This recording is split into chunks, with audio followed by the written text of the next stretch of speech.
Well, what is the most important thing that people should know about space-based solar power?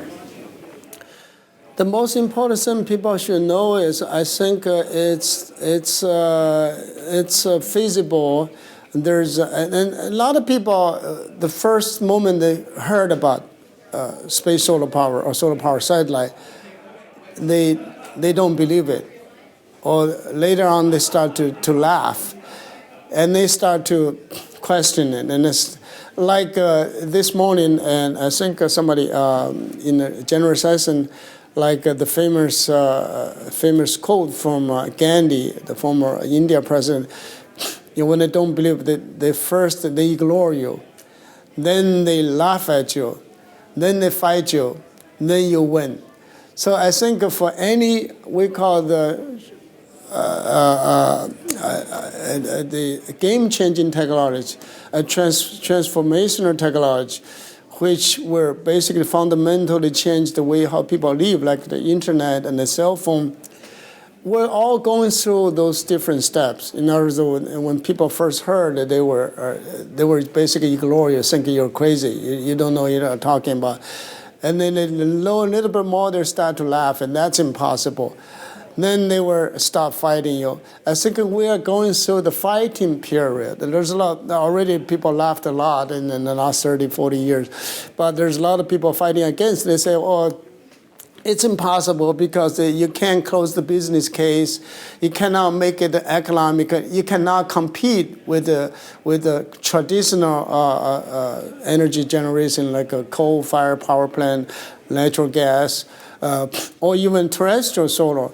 But my point is, I wrote a very famous article called "Harnessing the Sun: The Next Giant Step of Humanity." Basically, I think I want people to know the large-scale collection of energy from the sun is the ultimate way of energy generation and utilization for people on Earth, not on Earth, but for space. Like we're in ISDC conference, we talk about a lot of commercialization and people, moving to space and bringing the space commerce in Earth orbit.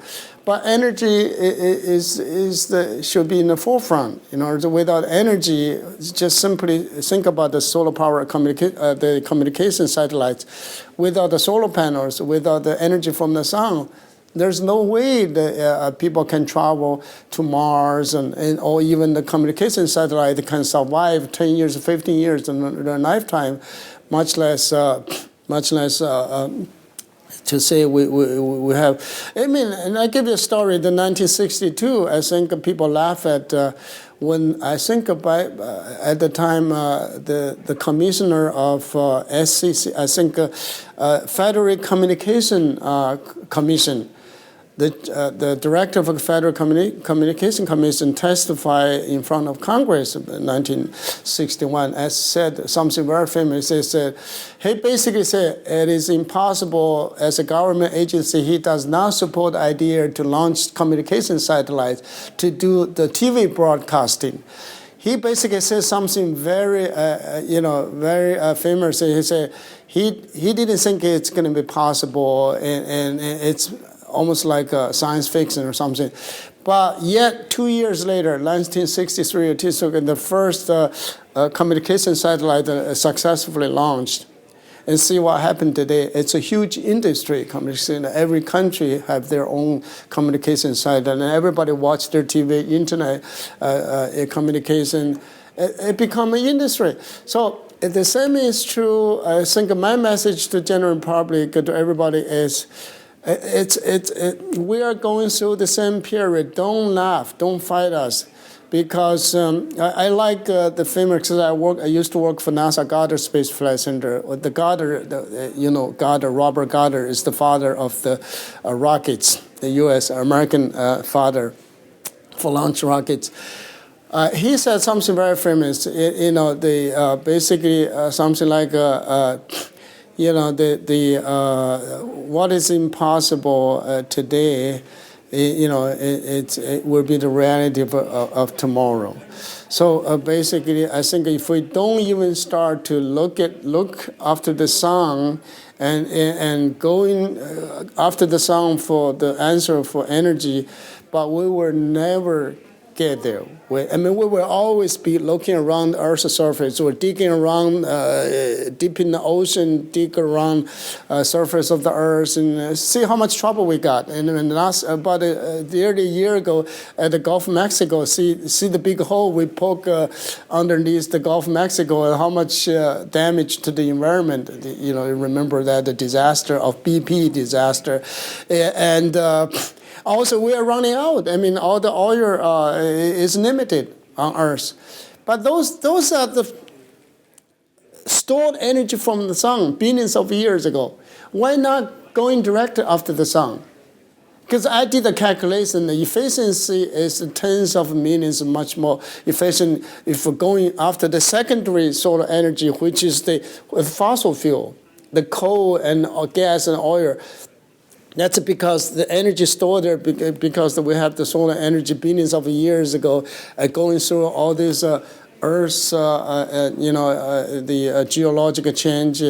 And we basically have to be wise and going directly after the sun instead of going digging around on the ground, on the surface of Earth. Let's go digging into the sky. And we're going to open up a whole new industry, and we're going to permanently, if we succeeded, and we will succeed if we start today, we are going to be solve the energy problem once and for every generation, because I always give a presentation at the end of my presentation. I like to say we have about 5 billion years left. The sunshine, the energy from the sun, but for anything on the ground, we have probably a few hundred years left. So what's the obvious approach we should be doing and we should be going after?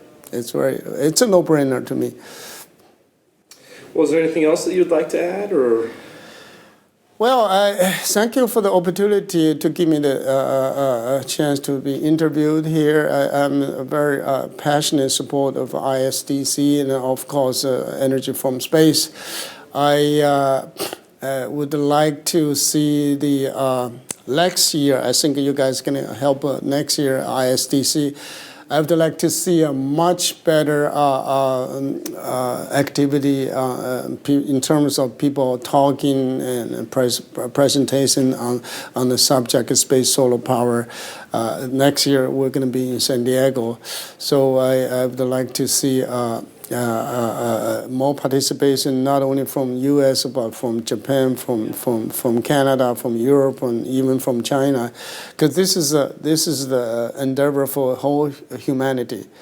And the U.S. right now, I think it's not just a technological problem. I think space solar power can actually save the U.S. economy, because we are an economy built on innovation, built on technology. Right now, we don't produce anything, any lower technological intensive production facility all moved out of U.S. and then moved to India, China. But we don't have much around. So I think we are in a very critical time period in history. We're looking for solutions. Everybody trying to save the U.S. economy, because we are basically borrowing a lot of money from China, from Japan. We keep printing the U.S. dollars. But that's not a way to revitalize the U.S. economy. The best way to revitalize the U.S. economy to utilize the power of innovation. For example, going after we call the game-changing technology like a space solar power, or like Eric Anderson talked about, going after the mining of the asteroids. That's the whole new approach to create a whole new industry, whole new economy, and U.S. can be a leader of that. So instead of slashing the oil resource on the surface of the Earth, fighting each other, we create a whole new horizon of collecting energy from space. And the sun is very fair, and sunshine is everywhere, evenly distributed on the surface of Earth. We don't have to fight with each other. So once we solve the problem, going the right sources, and not just fighting within the surface of Earth, but let's go out. Let's go after the sun. Go after the space resources. Not only will we save the U.S. energy, but we'll create U.S. economy, but we'll create a whole new world economy, and everybody benefit from on Earth for humanity.